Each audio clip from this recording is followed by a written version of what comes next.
歡迎大家收睇3月18號嘅 MyTV 快新聞，我係陳家浩。首先係本地新聞方面，新一場嘅風暴預計會嚟到加拿大嘅大西洋省份，將會帶嚟更加多嘅積雪，市民仍要不停嘅挖走暴風雪帶嚟嘅積雪。有議員亦都已經呼籲市民合力剷走街上面嘅積雪。加拿大環境部亦都表示，陣陣嘅狂風集結咗喺加拿大嘅海洋省份，風速將會高達每小時70公里。紐省嘅風亦都會係最大，環境部亦都發出咗冬季嘅風暴警告，勸告市民遠離道路。預計會有更加大嘅轉變，會對新省大部分嘅地區嘅交通構成影響。呢一個地區亦都喺2個星期裏邊有3次嘅風暴，亦都好多嘅市民已經厭倦咗要定時出去鏟雪。哈利法斯議員 Wayne Mason 亦都喺佢嘅官方網站裏邊呼籲市民執起佢哋嘅雪鏟，開動佢哋嘅噴雪機，清理佢哋附近嘅住所嘅街道，亦都認為市民唔應該等積雪增加，引致阻礙咗行人地區。風暴警告之中仍然有指住呢一場嘅風暴再次會令到交通緩慢起嚟，未來嘅36至到48小時對清理定嘅街道嘅工作人員嚟講係會係非常嚴峻。環境部亦都講話，星期3同埋星期4喺紐芬蘭同埋拉布拉多嘅強風仍然會緩和。東風風速每小時40至到60公里，南面海岸同埋亞瓦隆半島嘅南部最高嘅風速可以高達每小時80至到90公里。預期去到星期4，部分嘅加拿大海洋省份會天氣明朗，因為已經到咗春季嘅第一日。401公路東行線接近貝爾維爾鎮嘅路段，琴日嘅午夜時分發生咗連環車禍，至少涉及咗50架嘅車輛，其中亦都包括咗多架嘅貨運拖車。呢一次嚴重嘅交通意外導致咗4人受傷，被送往醫院接受治療，但幸好亦都冇生命危險。喺上述嘅車禍發生之後，401公路接近貝爾維爾鎮嘅路段最初全線封閉，而家現階段西行線有1條嘅行車線開放，東行線仍然全部關閉。安省省警亦都指出，上述嘅連環車禍發生喺401公路介乎喺 Country Road 30同埋 Country Road 40之間嘅路段，導致車禍嘅發生原因尚未確定，但係亦都有安省嘅省警認為車禍發生嘅原因可能係因為天氣狀況惡化，亦都喺呢一個地區嘅降雪同埋能見度差有關。滿地可銀行 BMO 琴日亦都宣布咗將5年嘅定期按揭利率由2.99%調低去到2.79%，減幅多達6.7%，創下咗加拿大5大銀行歷年嚟嘅5年定期固定利率嘅新低。有貸款專家亦都指出，呢一件事情指標意義不容低估，必推高房價。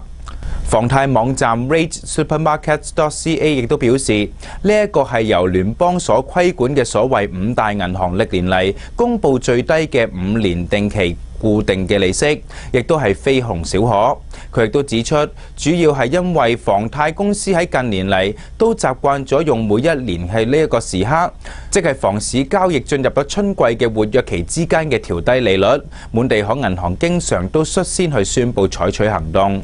網站亦都表示，由以往嘅經驗睇，大銀行通常都喺每一年去到呢一個時節去展開價格戰。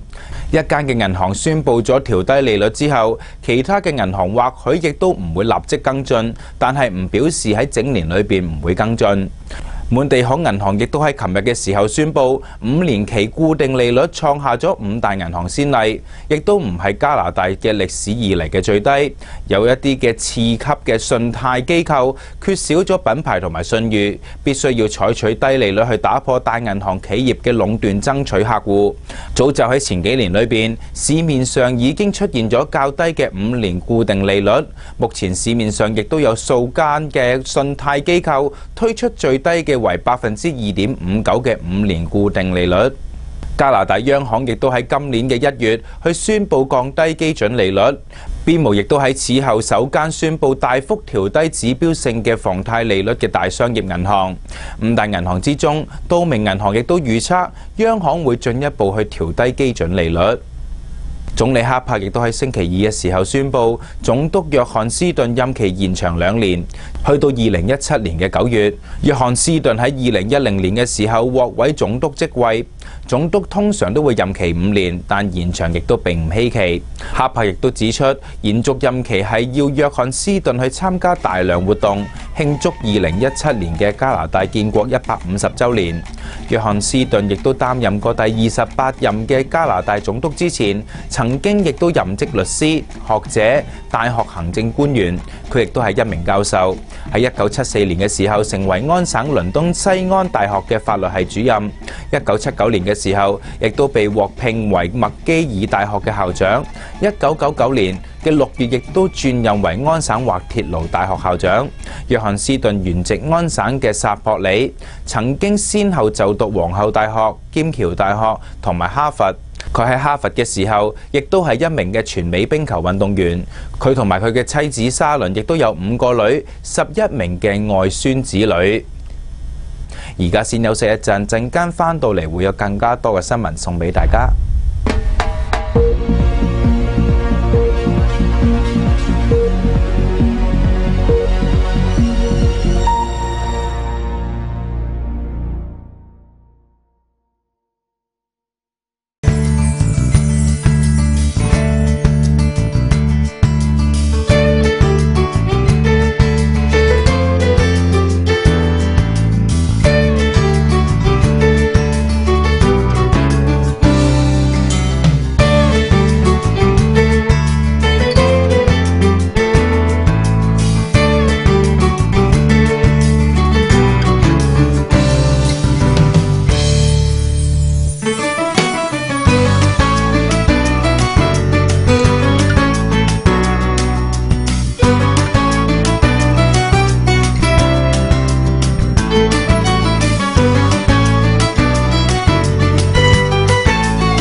MiFi 帶俾你最時尚嘅高科技影音世界。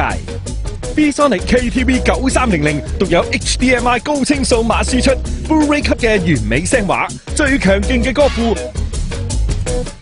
最 smart 嘅點歌，最 easy 嘅加歌。K 歌之王當然係最有 bass 嘅選擇，快啲嚟 MiFi 各分店親身體驗下啦！ MiFi 又一時尚娛樂新傑作，自動麻雀娛樂系統，全智能嘅貼身服侍，電腦洗牌，升降瞬間砌牌，電動打色，仲有麻雀自動風爽設計。打麻雀你從未試過咁型、咁爽、咁暢快，快啲嚟 MiFi 各大分店入翻部，包你馬年行大運，馬上發財，着着領先。去飲茶打牙膠，去超市入貨，去個 friend 屋企打機，有部 e-bike 就唔使揸車，亦唔使人接送。e-bike 電動助力單車，唔使牌照同保險，可以合法喺馬路上行，時速可達40公里，載重量高至200磅，慳錢、安全、環保又唔阻地方嘅 e-bike， 售價由599蚊起，仲送埋頭盔，絕對係最佳代步工具。e-bike 喺東方廣場及太古廣場有售，快啲嚟試下啦！揸住 e-bike 到。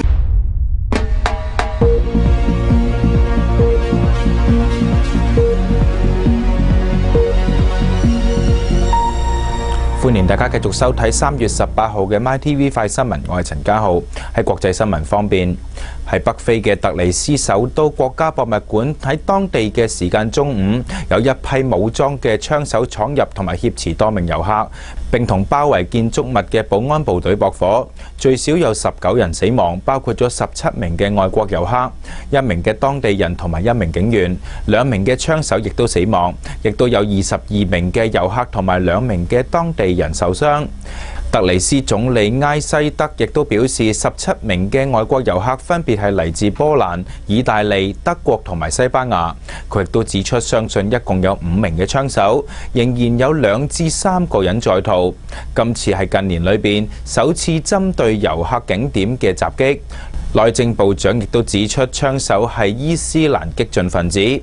電視直播片段裏邊亦都見到保安部隊槍手手持步槍，同最少2名嘅槍手對峙。多名嘅外國遊客亦都慌忙嘅揾地方躲避。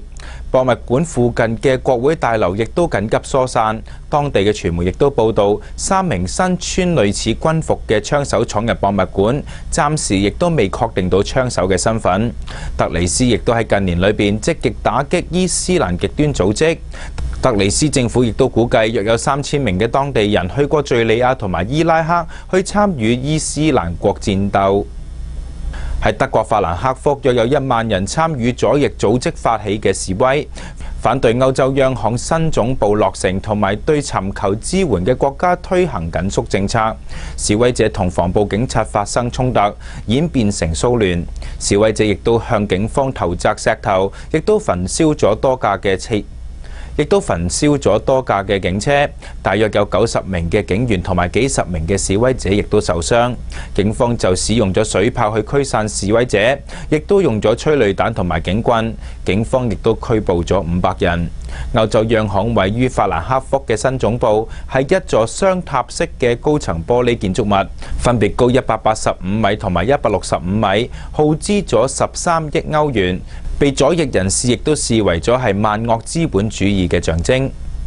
續英國後，德國、法國同埋意大利亦都表示願意加入由中國牽頭成立嘅亞洲基礎設施投資銀行，成為首批成員國。德國財政部亦都聲明講到，3國加入咗亞投行，同現有開放嘅銀行合作，可為亞洲龐大基建需要嘅提供資金，擔當重要角色。3國亦都會同國際及歐洲夥伴緊密合作，同其他嘅亞投行首批成員，令到亞投行喺管治、保障、債務及採購政策上邊有循進嘅最高標準。中國財政部亦都歡迎德法以3國嘅決定。中方亦都將會收到3國提交書面嘅確認函後，根據多邊嘅程序去徵求現有嘅首批成員國嘅意見。如果順利通過嘅話，德國、法國同埋意大利3國將會喺2個禮拜後去正式成為亞投行意向嘅首批成員國。